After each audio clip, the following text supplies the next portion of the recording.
지난주에 우리는 아버지가 돌아가실 때나 자신에게 주어지는 그 유산, 그것을 살아계신 아버지께 달라고 해서 받아들고 먼 나라에 가서 허랑방탕 그 재산을 다 허비해버린 이 둘째 아들에 대한 이야기를 함께 살펴보았습니다. 그 이야기를 잠시만 좀 요약을 한다면, 이 둘째 아들은 아버지께서 그 자신에게 이제 주어질 분깃, 보통은 장자에게 재산의 2분의 1을 넘겨주고 나머지 것들을 가지고 이제 그 둘째 아들 이후부터 이제 주게 되어집니다. 3분의 2를 맏아들에게 주고요. 그러니까는 적게나마 자기에게 돌아올 분깃은 분명히 있는 거니까 그것을 달라고 한 것입니다. 그런데 이 아버지는 그 둘째 아들을 혼내시기는커녕 그것을 그냥 각각 나누어서 첫째 아들과 둘째 아들에게 줍니다. 그리고 그 아버지께서 그 살림을 각각 나누어 주었더니라고 하는 이 살림이라고 하는 단어에는 물질만이 있는 것이 아니라 그 원뜻은 삶, 생애 또는 생애 기간이라고 말씀을 드렸습니다. 그 이후에 이제 재산이라고 하는 의미도 포함이 되어져서 쓰이게 되어진 겁니다. 그러니까 이 아버지가 아들들에게 살림을 나누어 준 것은 물질만, 돈만을 주신 것이 아니라 자신의 삶 또한, 지금까지 그 뭐 얼마나 그 부자인지는 알지 못하겠지만 그것을 이루기 위해서 얼마나 그 삶을 다 헌신했겠습니까? 그러니까 그 물질 안에도 이미 아버지의 삶이 들어가 있는 거죠. 아버지의 생애가 들어가 있는 것이고 아버지의 피와 아버지의 땀이 그 안에 들어가 있는 것입니다. 또 많은 사람들이 물질이 풍성하면 그것 가지고 남아있는 생애를 조금 더 편안하게 살 수 있는 기대를 갖게 되어집니다. 그러한 것처럼 그 살림 안에는 아버지의 남아있는 그 모든 생애 기간 동안 포함이 되어져 있는 겁니다. 그것을 아들들에게 나누어 준 겁니다. 이 자신이 원했던 그 살림을, 그 물질, 재산을 이제 받게 된 둘째 아들은 더 이상 아버지 집에 오래 머물고 싶은 마음이 없어요. 그래서 13절 말씀해 보면 그 후 며칠이 못 돼요라고 합니다. 그냥 그 며칠 동안 아버지를 좀 더 즐겁게 해드리려고 기다린 것이 아니라 그냥 빨리 나가고 싶은 마음이 있는 거예요. 그래서 며칠 못 돼가지고 그냥 바로 짐 싸들고 나가는 겁니다. 그것도 그냥 아버지가 좀 생각나면은 들릴 수 있는 그 정도 거리가 아니라 먼 나라로 갔어요. 어디로 간다고 쪽지나 뭐 말씀도 드리지 않고 그냥 가버린 겁니다. 아버지의 집을 떠나고 아버지의 품을 벗어나서 자신만의 인생을 살고 싶은 꿈과 기대에 부풀어 있었던 것 같아요. 그래서 먼 나라로 갔습니다. 그리고 그 어느 나라인지는 모르지만 여튼 그 나라에서 살 때에 그 둘째 아들의 마음을 사로잡기에는 충분했었던 것 같아요. 뭐 부족함이라는 게 없습니다. 자신의 미래를 위한 계획에 이런 것까지 포함이 되어 있었는지는 알지는 못하겠지만 아버지께서 자신에게 주신 살림을 계획 없이 그냥 허랑방탕 써버립니다. 허랑방탕 쓴다고 하는 것은 그냥 허비하는 거예요. 아무런 유익이나 그런 것 없이 그냥 무절제하게 방탕하게 낭비해 버리는 겁니다. 허비하다라고 하는 말은 흩어지는 거, 흩뿌리다라고 하는 겁니다. 그러니까 남은 것 없이 그냥 지금 이 순간의 즐거움과 행복을 위해서 물질을 사용을 했는데 어느 순간 모르게 다 사라져 버린 거예요. 그래서 지난주에 그 철로역정에 효시의 집에서 기독도가 효시를 통하여서 그 조급과 인내라고 하는 두 아이, 형제인데요. 그 아이들을 통한 그 교훈을 말씀을 드렸었는데요. 그걸 조금 더 정확하게 그 책에 있는 이제 기록되어 있는 대로 제가 한번 더 말씀을 드리겠습니다. 먼저 말씀드렸듯이 조급이라고 하는 아이는 굉장히 불만스러운 표정으로 의자에 앉아 있고요. 인내는 굉장히 조용하고 침착한 표정이었습니다. 그래서 기독도가 물어봐요. 조급이 불만을 품고 있는 이유는 무엇입니까? 그러니까 이 효시가 하는 말이 그 소년들의 아버지가 가장 좋아하는 선물들을 그들에게 갖다 줄 테니 내년 초까지만 기다리라고 했지요. 그런데 조급은 지금 당장 달라고 하고 인내는 기꺼이 기다리고 있는 중입니다. 근데 잠시 후에 보니까 어떤 사람이 와가지고 조급이라고 하는 아이 앞에 자루를 내려놓더라는 거예요. 봤더니 그 안에는 보물이 담겨져 있는 겁니다. 조금은 그것을 집어들고는 제멋대로 낭비하고 즐기면서 인내를 비웃고 조롱합니다. 그러나 내가 바라보고 있는, 그러니까 이 존 버년, 책을 쓴 존 버년이 바라보고 있을 때 내가 바라보고 있는 동안 얼마 되지 않아서 조급은 모든 것을 낭비해버리고 남은 것이라고는 누덕누덕 기운 누더기 조각뿐이었습니다 라고 말을 합니다. 이것은 무슨 의미인지 좀 더 자세히 설명해 주십시오. 이 두 소녀는 상징적인 인물들입니다. 조급은 현세의 인간들을 상징하고 인내는 내세의 인간들을 상징하고 있습니다. 우리가 여기서 방금 본 것처럼 조급은 지금 당장 이 세상에서 모든 것들을 갖고자 하는데 이와 마찬가지로 이 세상의 사람들도 지금 당장 그들이 차지할 수 있는 모든 것을 갖고자 하며 내년까지, 즉 미래의 세상이 올 때까지 기다리지 못하는 것입니다.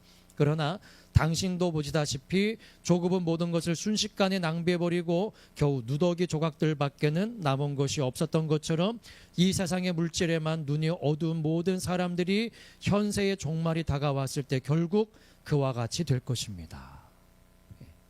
이게 철로역정에 있는 내용입니다. 굉장히 성경의 이야기와 맞물려 가죠. 그래서 기독교가 이렇게 말을 합니다. 이제 저는 눈앞에 보이는 이승의 것들을 탐내는 것보다는 다가올 세상의 복락을 기다리는 것이 가장 현명한 일임을 깨달았습니다. 그래서 효시가 이렇게 덧붙입니다. 당신은 진리를 말씀하셨습니다. 목전에 보이는 것들은 잠깐이요 보이지 않는 것들은 영원하기 때문입니다.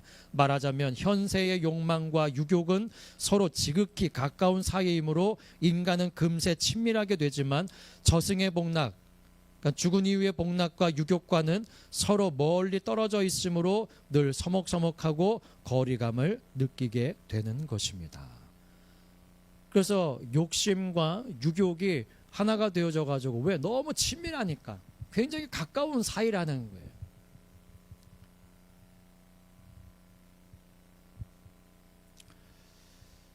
이 진충이라는 사람이 그 아담 노인을 만나게 됩니다. 근데 아담 노인에게는 세 딸이 있습니다.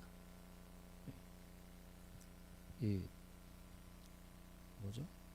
이생의 자랑, 안목의 정욕, 이생의 자랑, 육신의 정욕. 예. 요 세 딸, 예, 요 세 딸을 만나가지고, 아유, 뭐, 한 딸도 아니고 세 딸을 주니까 얼마나 좋겠습니까? 근데 나중에 이제, 내가 이러면 안 되는데 하고, 거기서 나오는데, 팔 한쪽이 떨어져 나가는 것처럼 고통을 느꼈다는 거예요. 그만큼 그러한 것들이 인간을 사로잡고 그것을 끊어내는 게 결코 그렇게 쉬운 일이 아니라는 겁니다.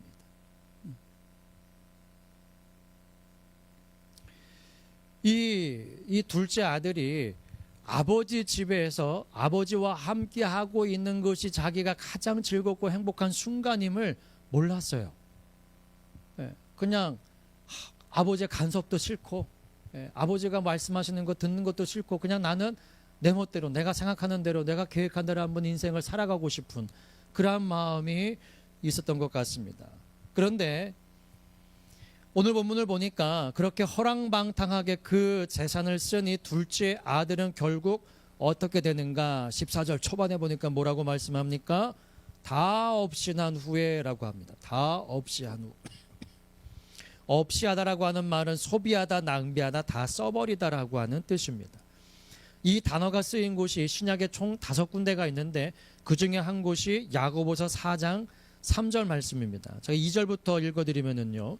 너희가 욕심을 내어도 얻지 못하고 살인하고 시기하여도 능히 취하지 못하나니 너희가 다투고 싸우는도다. 너희가 얻지 못하면 구하지 아니하며 구하여도 받지 못하면 정욕으로 쓰려고 잘못 구함이니라.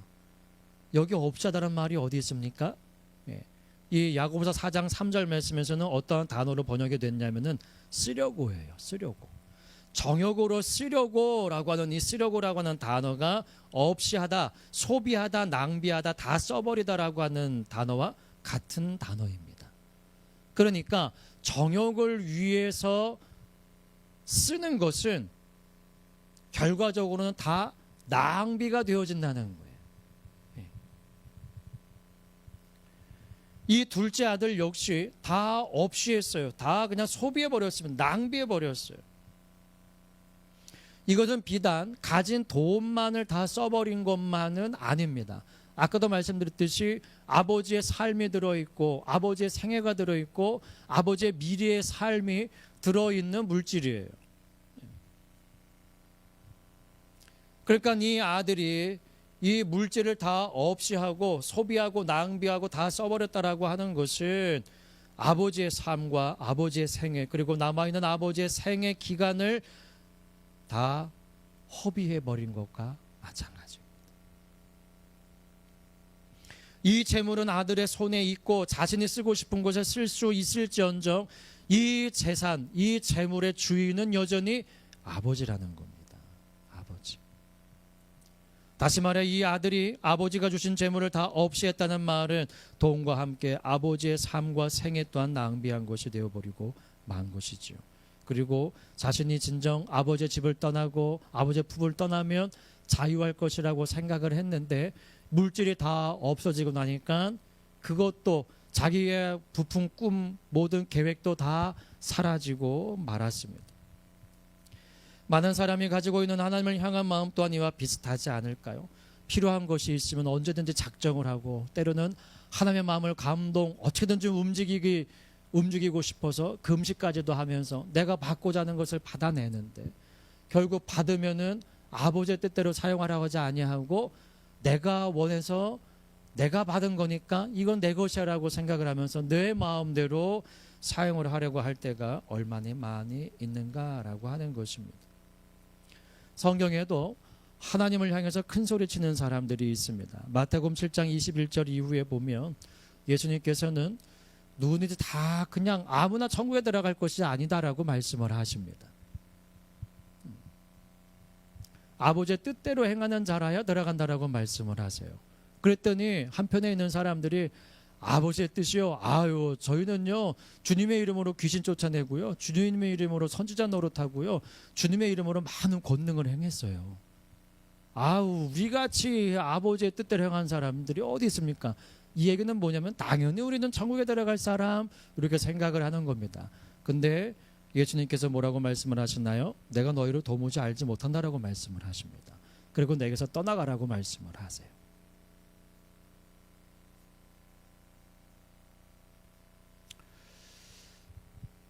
내가 귀신 쫓아내고 선지자 노릇하고 많은 권능을 행한 것이 내가 한 것이라고 생각을 하는 거예요. 이건 내 것이라고 생각을 하는 겁니다. 예수님께서 빌라도에게 하늘에서 그런 권세를 너희가 허락해 주시지 않았으면 너는 그런 일을 행할 수 없어라고 말씀하셨던 것처럼 하나님께서 우리에게 무엇인가를 주시지 않으면 누릴 수도 없고 가질 수도 없고 그것을 통해서 어떤 일도 할 수 없는 존재인데 내가 무엇인가를 했다고 해가지고 그것이 내가 하나님 앞에 드릴 수 있는 말이라고 생각을 하는 것입니다. 우리가 그러한 놀라운 일들을 행했다는 겁니다. 그러나 선지자의 일을 하고 귀신을 쫓아내고 많은 권능을 행했다 할지라도 그것은 하나님께서 그 사람들을 사용하신 것뿐이지요.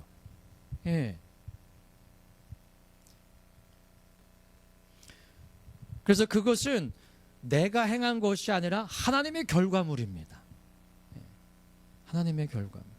그분이 나를 사용하셔서 맺으신 열매이죠. 누가복음 10장 17절 이후에 보면 예수님께서 70인을 모으셔서 전도 여행을 보내십니다. 그래서 그 사람들이 갔다가 돌아와서 이제 전도 보고를 해요. 그때 이렇게 말씀을 드립니다. 70인이 기뻐 돌아와 가로되 주여 주의 이름으로 귀신들도 우리에게 항복하더이다. 주님께서 말씀을 하세요. 사단이 하늘로서 번개같이 떨어지는 것을 내가 보았노라. 귀신들도 우리에게 항복한다는 것은 뭡니까? 우리가 명령했을 때에 귀신이 떠나갔다는 이야기죠. 아까 그 마태복음 7장 22절에 나와 있는 그 사람들이 했던 말처럼 우리가 주의 이름으로 귀신을 쫓아내며 그 일들을 지금 이 70인의 제자들도 행했다는 거예요. 근데 주님께서 이렇게 말씀을 하세요. 누가복음 10장 20절에 그러나 귀신들이 너에게 항복하는 것으로 기뻐하지 말고 너희 이름이 하늘에 기록된 것으로 기뻐하라 라고 말씀을 하십니다. 많은 능력이 나타나는 것보다, 많은 일을 행한 것보다 우리가 더 기뻐해야 할 것은 하나님의 은혜로 저와 여러분들의 이름이 하늘나라 생명책에 기록되어져 있다는 사실, 네, 그것이라는 겁니다. 예. 그 외의 것들은 다 하나님께서 우리를 사용하셔서 우리를 통해서 일하시는 것뿐이라는 거죠. 예. 하나님의 은혜, 하나님의 은사, 하나님의 선물은 당연히 마땅히 우리가 받아낼 수 있는 것들이 아닙니다. 예. 은사라고 하는 것이 영어로는 기프트예요. 선물입니다. 예. 내가 받고 싶어서 받는 게 아니라 하나님의 마음으로 얘한테 내가 이걸 주고 싶네? 그러면 주시는 거예요. 내가 원해서가 아니라. 예. 근데 내가 원해서 받은 것도 아니고 하나님의 선물이라고 우리는 이야기하면서 꼭 내 것인 것 마냥 사용을 할 때가 많이 있다는 것이죠. 다시 말하면 하나님께서 우리에게 주신 모든 은혜, 예, 아까도 우리가 은혜라는 찬양을 불렀지만 이 땅에 태어나 사는 것, 먹고 사는 그 모든 것들 또한 하나님의 은혜라고 고백을 한다면 그 사용할 수 있는 권한은 우리에게 있는 것이 아닙니다. 예, 하나님께. 여러분, 우리가 남의 집에 가면 휴지 한 칸을 뜯어 쓰더라도 아무렇게나 뜯어 쓰지 않죠. 물어보고 쓰잖아요. 내 게 아니기 때문에.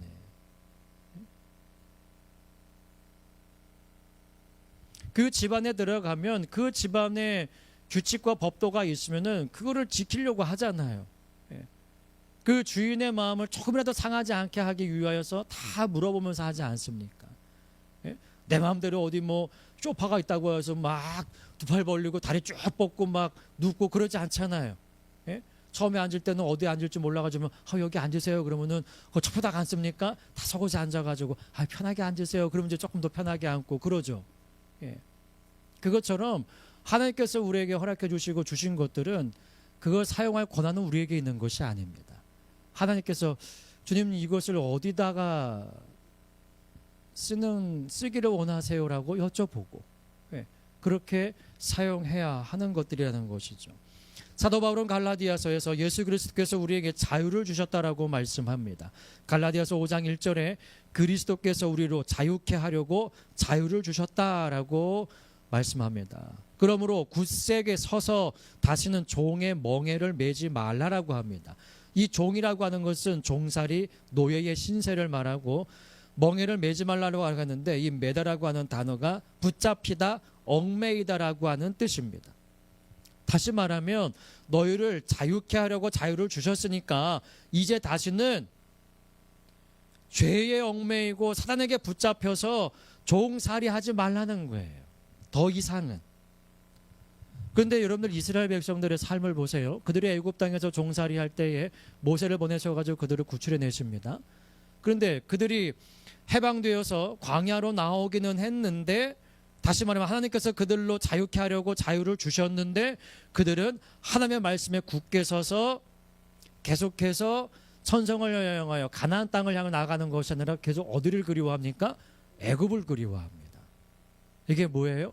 종살이에 있었던 그때를 그리워하고, 예? 이거 먹을 것도 없고 고기는커녕, 예? 이 먹을 것도 없는데 아이고 여기보다는 애굽이 낫네. 거기는 그래도 종살이하고는 있었지만 먹을 것은 풍족했어. 예. 그 종살이 속으로 계속해서 들어가려고 하는 거예요. 자유케 하려고 자유를 주셨는데. 오늘날에도 이와 비슷한 현상들이 얼마나 많이 일어나고 있습니까? 하나님께서는 저와 이 예수를 믿는 사람들은 당신의 자녀 삼아주시고 천국을 이을 기업을 물을 자로 불러주셨는데 여전히 세상을 바라보면서 그때가 좋았어. 그때가 좋았어. 도리어 지금이 너무 더 힘든 것 같아. 여전히 예배는 드리고 있으면서 자꾸 옛날 생각에 젖어들 때가 우리 가운데 종종 있지는 않나요? 그런데 이렇게 종의 멍에를 매지 말라고 말하는 이 사도 바울이 갈라디아서 5장 13절에서는 이렇게 말씀합니다. 형제들아 너희가 자유를 위하여 부르심을 입었으나 그러나 그 자유로 육체의 기회를 삼지 말고 오직 사랑으로 서로 종노릇하라 라고 말합니다. 종의 멍에를 매지 말라고 했었는데 이 13절에서는 서로 종노릇하라라고 말을 합니다. 사탄의 종, 마귀의 종, 죄의 종이 되면 내가 살게 되고 그러면은 나는 더더욱더 살려고 합니다. 그러면은 다른 사람과 부딪힐 수밖에 없는 거예요. 내가 살려고 하니까. 지난주에도 불러드렸었죠. 깊은 산 오솔길 옆 자그만 연못에 지금은 더러운 물만 고이고 아무것도 살지 않지만 그 붕어 2마리 그 물속에서 살고 있었는데 서로 싸워 한 마리가 물 위에 떠오르고 그놈 살이 썩어 들어가 물이 썩어가면서 내가 승리했다고 자만했던 물고기까지도 죽게 되었다.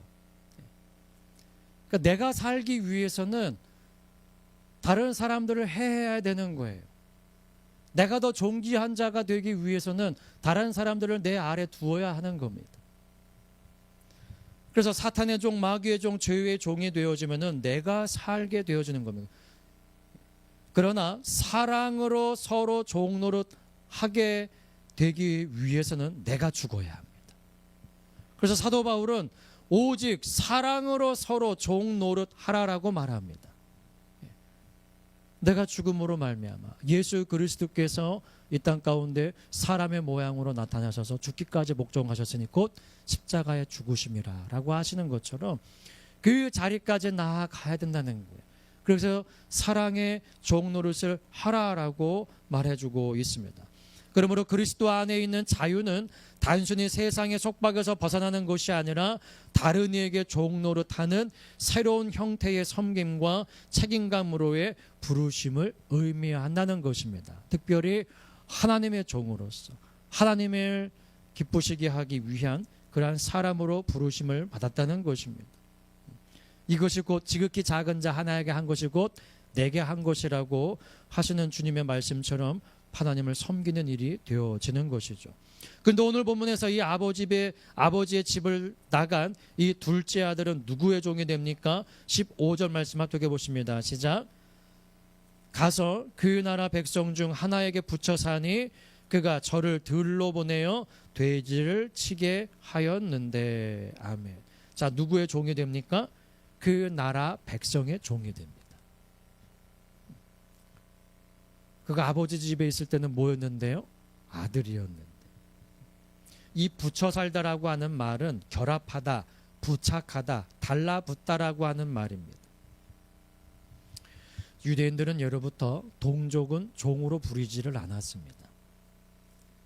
그리고 만약에 동족 중에서 그가 진 빚이나 형벌로 인하여서 종으로 부리게 되었더라도 유대인에게는 희년이라는 게 있습니다. 50년이 되어지면은 이유를 막론하고 놓아주어야 자유인이 되게 해야만 합니다. 이것이 희년의 규정입니다.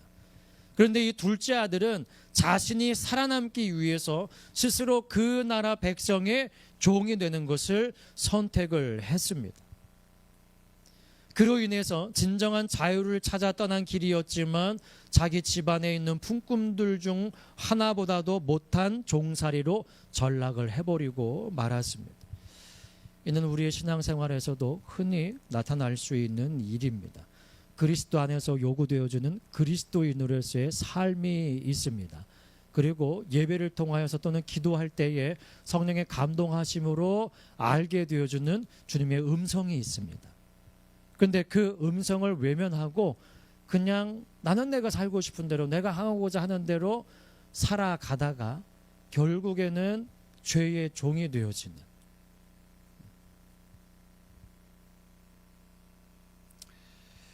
진정한 행복과 자유는 그리스도 안에 붙잡힌 바 되고 그 말씀에 순종할 때에만 오히려 가능하다는 것을 우리는 잊어버려서는 안 될 것입니다. 왜냐하면 오직 진리가 우리를 자유케 하기 때문에요.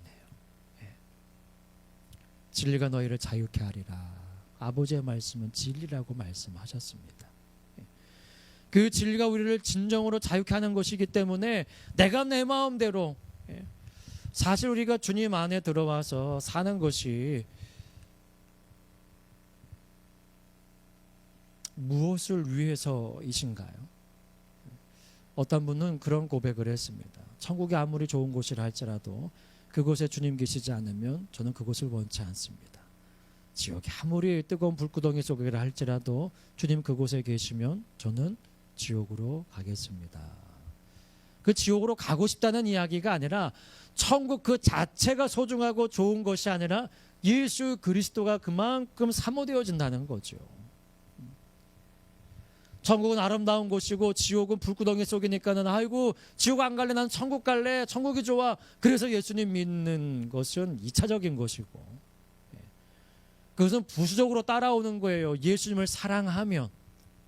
근데 천국 가기 위해서 예수님의 마음을 어떻게든 좀 움직이고 하나님의 마음을 감동시켜드리기 위해서 예배 생활하고 무엇인가를 열심을 낸다면 그것은 관역을 빗나가 있는 겁니다. 천국이 목적이 아니라 하나님 사랑하고 주님 사랑하는 마음이 우리의 첫 번째 마음이 되어야 될 줄 믿습니다. 그래서 율법사가 예수님께 찾아와가지고 무엇이 큰 계명입니까? 어떤 계명이 큽니까? 라고 여쭤보았을 때에 뭐라고 하시나요? 내 마음과 정성과 뜻을 다하여 주 너의 하나님을 사랑하라. 그냥 사랑하고 말씀 안 하세요? 마음과 정성과 뜻을 다하여. 천국이 1차적인 것이 아니라 하나님을 사랑하는 것이 1차적인 거라는 겁니다. 그럼 천국은 하나님께서 우리가 집 마련하는 거 아니잖아요. 요한복음 14장에 말씀하시는 것처럼 주님이 우리를 위하여 처소를 예비하고 계시는 거예요. 그래서 우리가 준비하는 것 아니에요. 그 집은 주님 사랑하고 이 땅에 다시 오실 예수님을 기다리는 거룩한 신부의 삶을 살아가는 우리에게 하나님께서 선물로 주시는 거예요. 그 집이 목적이 되어지고 천국이 목적이 되는 삶을 살아나가서는 안 된다는 것입니다.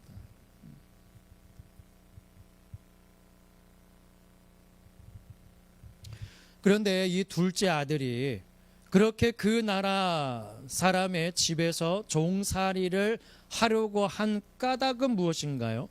14절 말씀, 누가복음 15장 14절 말씀 합독해 보십니다. 시작. 다 없이 한 후 그 나라에 크게 흉년이 들어 저가 비로소 궁핍한지라. 아멘. 자신이 속해 있었던, 자신이 살고 있었던 그 나라에 흉년이 들어서 궁핍해졌어요. 이 궁핍하다라고 하는 말은 부족하다, 너무 늦게 오다, 배제되다라고 하는 뜻입니다. 그러니까 내게 필요한 것이 있는데 지금 부족해요. 또는 지금 있어야 되는데 늦게 왔어요. 그러니까 필요할 때 오지를 않았다는 거예요. 아예 오지를 않았다는 게 아니라 지금 있어야 되는데 지금 끝났네. 왜 이제 줘? 이런 거예요. 그러니까 내가 지금 당장 필요한 그 순간에 있어야 되는데 없었다는 겁니다.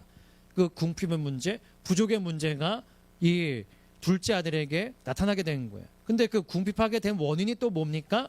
흉년이 들었어요. 근데 얼마큼 흉년이 들었습니까? 크게 흉년이 들었습니다. 이 크다라고 하는 말은 힘 있는, 강한, 강력한이라고 하는 의미입니다. 그러니까 자그마한 흉년이 아니야. 아주 큰 흉년이 들은 겁니다.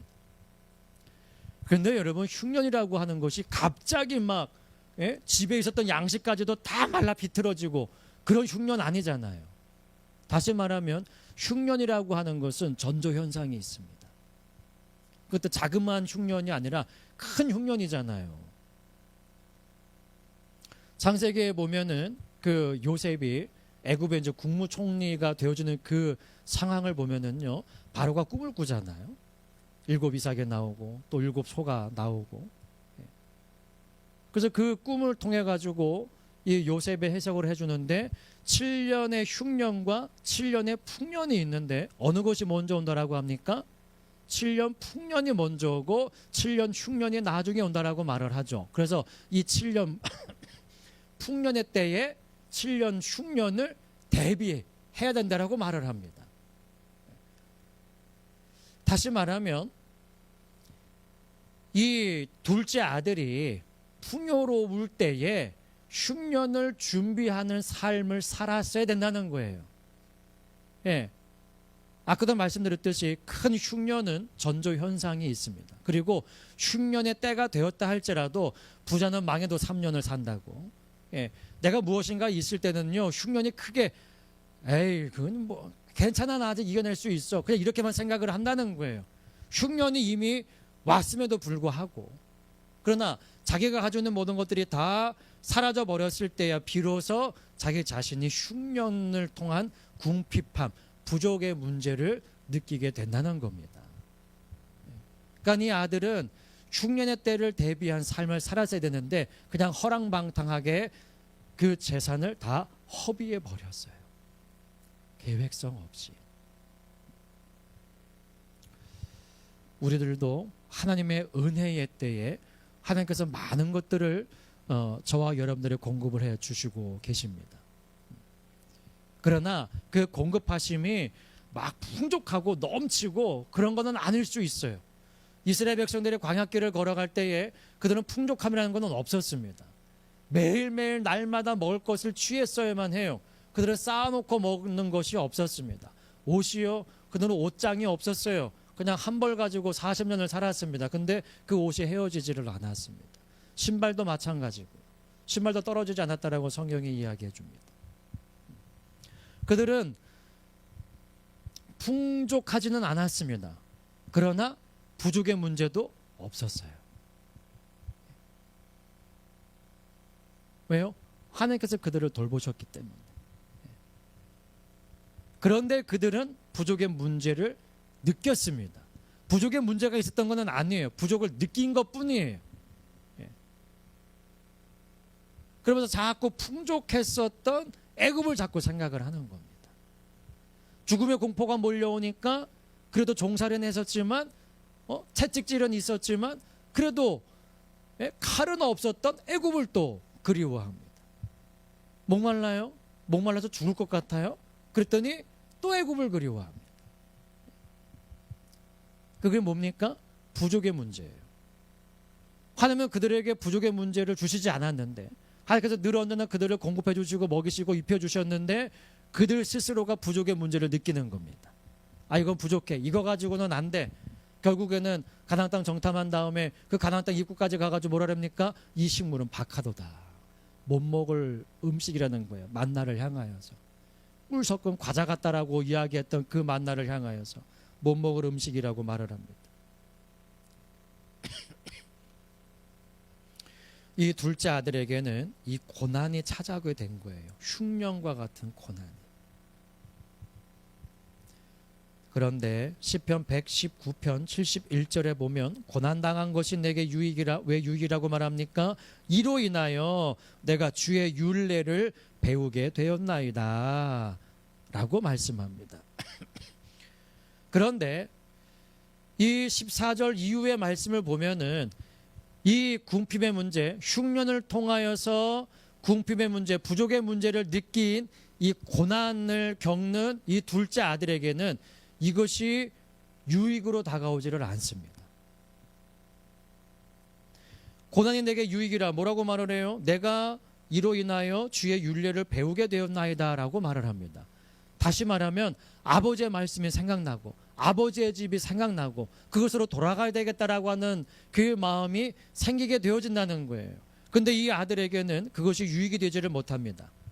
왜냐하면 이것을 유익으로 느꼈다면 15절과 16절은 없어야 돼요. 그래서 바로 그냥 비로소 궁핍한지라 17절에 이에 스스로 돌이켜 가로되 일로 바로 넘어가야 되는 겁니다. 이 고난이 자기 자신에게 유익이고 그것을 통하여 아버지의 말씀이 생각나게 되었다면 글로 바로 갔어야 되는 거예요. 근데 이 아들에게는 이것이 유익이 되지를 못했어요. 그래서 그곳에 더 머뭅니다. 그 머무는 방법이 그 나라 백성 중 하나에게 가서 붙여 사는 거예요. 종으로. 근데 종살이하는 그 이방인이잖아요. 이 둘째 아들이 어디로 보냅니까? 어디로 보내요? 15절 중반에 보니까 그 나라 백성 중 하나에게 붙여 사니 그가 저를 어디로? 들로 보냅니다. 들. 이 들은 그냥 말 그대로 들이고요. 또 하나의 의미는 시골입니다. 도시하고 시골 중에 어디가 좋으십니까? 저희 시골집에만 내려가도요. 차를 타고 시내로 나가도 극장 없습니다. 목욕탕은 하나 있어요. 한의원도 하나 있습니다. 별거 없어요. 그게 문화를 누리고 있는 거라고 생각을 할 수 있습니까? 우리는 나가기만 하면은 은행이 바로 앞에 있고 극장이 있고 커피숍이 있고 빵집이 있고 여러 가지를 다 누릴 수 있는데 시골은 그런 삶이 아니잖아요. 그러니까는 아무것도 없는 곳이에요. 아무것도 없는 곳. 그냥 그 나라 백성에서 붙여 살면 먹을 거는 해결될 줄 알았어요. 근데 16절에 보니까 뭐라고 그럽니까? 돼지 먹는 쥐염염매로 배후를 채우고자 하되 그것마저도 주는 자가 없습니다. 먹는 것도 해결이 안 돼요.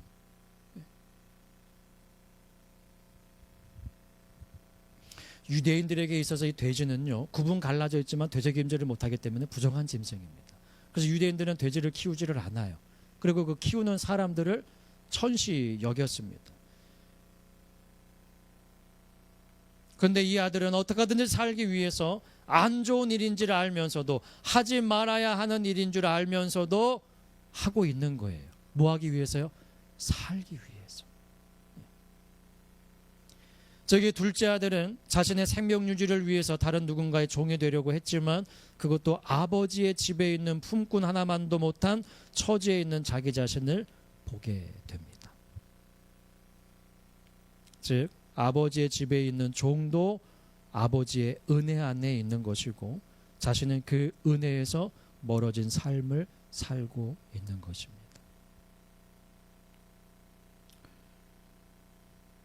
그래서 마태복음 6장 31절 이후에 주님께서 그렇게 말씀을 하시죠. 염려하여 이르기를 무엇을 먹을까 무엇을 마실까 무엇을 입을까 하지 말라고. 이런 것들은 다 이방인들이 구하는 거라고. 너희는 먼저 그의 나라와 그의 의를 구하라라고 말씀을 해 주십니다. 누에는 뽕잎을 먹고 송충이는 솔잎을 먹어야 되는 거죠. 마찬가지 하나님의 자녀라고 한다면 하나님의 말씀을 먹어야죠. 그래서 마태복음 4장 4절에 사람이 떡으로만 살 것이 아니요 하나님의 입으로 나오는 모든 말씀으로 살 것이라 라고 말씀하십니다. 그것은 사람이 입으로 먹지 않아도 말씀만 들어도 살 수 있다라고 하는 말씀은 아닙니다. 하나님의 말씀대로 살아가면 이스라엘 백성들 애굽 땅에서 나와서 모세를 통하여 하나님께서 명령하시고 그 말씀대로 그들이 살아갈 때에 음식이 없으면 먹을 걸 주시고 목마르다고 하면은 마실 물을 주시고 쓴물도 달게 해주시고 반석을 쳐서 물을 내시기도 하시고 그렇게 하시는 것처럼 먹이고 입히신다는 거예요. 아예 안 먹어도 말씀만 듣고 예배만 드려도 살 수 있다는 것이 아니라 다시 말하면 우리가 우선적으로 생각을 해야 될 것이 무엇이냐면은 떡을 먹는 것이 아니라 하나님의 말씀을 듣는 거예요. 그래서 마르다와 마리아에게도 마리아는 좋은 편을 택하였으니 빼앗기지 아니할 것이라고 말씀을 하십니다. 그것은 먹는 것이 필요치 않다라는 말씀이 아니에요.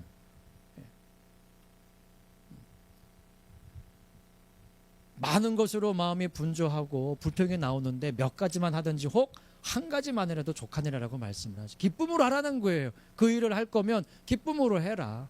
그러나 지금 말씀을 사모함으로 듣고 있는 이 사람을 빼내가지고 그 일을 시키지 말라는 거예요. 일만 열심히 하는 것이 하나님을 기쁘시게 하는 것은 아닙니다. 우리 안에 부어주신 은혜를 가지고 일을 감당할 때에 주님이 하셨습니다라고 고백을 하게 되어지는 거예요. 그런데 은혜를 받지 아니하고 내가 무엇인가를 주님 위해서 열심을 내게 되어지면은 아까 마태복음 7장에 있는 것처럼 우리가 주의 이름으로 귀신 쫓아내고 주의 이름으로 선지자 노릇하고 주의 이름으로 많은 권능을 행치 아니하나이까 이렇게 되는 겁니다. 주님의 은혜를 가지고 우리가 어떠한 일을 감당하면은 주님이 하셨습니다. 감사합니다. 이 고백이 나오게 되어진다는 겁니다. 그래서 사람이 떡으로만 살 것이 아니요 하나님의 입으로 나오는 모든 말씀으로 살 것이니라라고 하시죠. 그래서 마태복음 6장에서는 예수님께서 공중의 새를 보라, 들의 백합화가 어떻게 자라는가 생각하여 보라, 오늘 있다가 내일 아궁이에 던지우는 들풀도 하나님이 이렇게 입히시거든, 하물며 너희일까 보냐 하시면서 그들이 그냥 늘 눈만 뜨면 볼 수 있는 들풀과 하늘에 나는 새, 꽃, 그런 것들을 말씀을 비유하시면서 이러한 것들도 하나님께서 먹이시고 입히시는데 당신의 형상대로 지음받은 너희일까 보냐. 그러므로 그러한 것들로 힘쓰고 애쓰지 말라라고 하시는 말씀입니다. 오늘 본문에 등장하고 있는 이 둘째 아들, 아버지의 집을 떠나면 좀 행복할 것이라고 생각을 했습니다. 예배를 드리고 자꾸 말씀을 들으면 자꾸 무엇인가를 해야 된다라고, 이렇게 해야 된다라고, 저렇게 해야 된다라고 자꾸 무엇인가가 요구되어지고 할 것만 자꾸 늘어나는 것 같으니 에이, 자꾸 마음에 부담감 생기고 차라리 내가 마음이라도 자유해야지 하고 예배를 벗어나고 교회를 벗어나고 그러면 행복할 것 같은데 결과적으로는 천국에서 점점 멀어지는 삶을 살아갈 수밖에 없는 존재가 되어진다는 것입니다.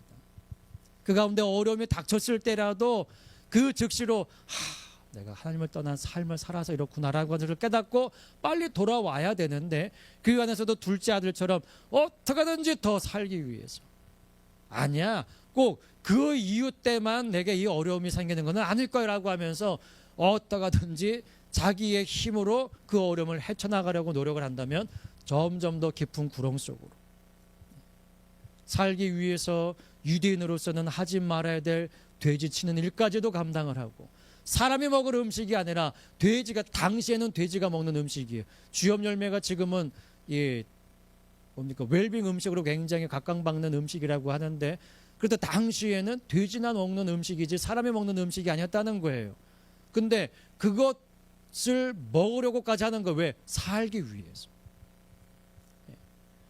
내가 살기 위해서 하와는 뭐 했습니까? 내가 먹어야 생명과를 먹지 아니하고 선악과를 먹었어요. 내가 살기 위해서. 근데 결국은 뭡니까? 그걸 먹음으로 말미암아 하나님과 좀 더 거리가 더 멀어지게 되었습니다. 우리가 먼저 생각해야 할 것은 내 입으로 무엇을 넣는 것 이전에 하나님의 말씀으로 살 것이니라 라고 하는 이것. 사람이 돼지의 음식을 먹을 것이 아니라 사람이 먹어야 될 음식을 먹어야 되는 것처럼 그리스도인으로서 그리스도인답게 살기 위해서는 세상의 음식을 물론 먹어야죠. 먹어야 살죠. 안 먹으면 배고프잖아요. 그러니까 그것을 위해서 살지는 말자는 겁니다. 하나님의 영광을 위해서 살아가면 하나님께서 먹을 것들을 누구를 통해서든지 늘려보세요. 그 욕심하는 까마귀가 고기를 날라다 줍니다. 떡을 날라다 주고요. 이야, 그 광경 여러분들 궁금하지 않으세요? 전 보고 싶어요. 보고 싶어요. 까마귀가 한 마리가 왔을까? 수십 마리가 돼지 한 마리씩 막 물고 왔을까? 중요한 것은 몇 마리가 왔을까? 떡이 얼마큼 컸을까? 그러한 것이 아니라 하나님이 먹이시고 하나님이 그를 살게 하셨다는 겁니다. 하나님께서 글로 보내신 거잖아요. 그러시니까로 가라. 근데 거기 물이 다 해가지고 떡과 고기만 있으면 뭐합니까? 마실 물이 없는데. 그래서 과부의 집으로 보내시잖아요. 근데 과부의 집도 형편이 가보니까 좋은 것도 아니에요. 떡반죽 그릇에 그 밀가루 조금 있는데 그 가루 이제 나무 좀 주워가지고 먹고 없으니까 죽는 거예요. 자살하려고 하는, 어떤 사람들은 자살하려고 했다고 하는데 자살할 필요가 뭐 있습니까? 먹을 게 없으면 이제 굶어 죽는데 그 마지막이라도 아들과 함께 그 아들의 입에 다 넣어주려고 하지 않았겠어요? 그 엄마 입장에서는 조금 남아있는 밀가루인데 그거를 선지자가 와가지고선 자기에게 먼저 음식을 만들어 달라고 하는 거예요. 근데 그 말에 그 여인이 순종했을 때 그 밀가루통에 밀가루가 닿지 아니하고 기름통에 기름이 끊이지 아니하고 뭐 할 때까지요? 흉년이 끝일 때까지. 하나님의 말씀에 순종하는 사람들은 하나님께서 먹이시고 입히시고 살게 하시는 줄 믿습니다. 아버지 집에 있는 것이 때로는 힘들고 어려움을 당하는 일일 수도 있습니다. 그러나 그 안에 있는 것이 저와 여러분들에게 가장 큰 행복임을 깨닫고 아버지의 집을 사모하고 아버지의 집을 그리워하고 아버지 얼굴을 한 번이라도 더 보고 싶어하는 것처럼 주님 앞에 예배하는 것을 멈추지 마시고 더욱더 예배하기에 열심을 내실 수 있는 저와 여러분 모두 되실 수 있기를 예수님의 이름으로 축복합니다.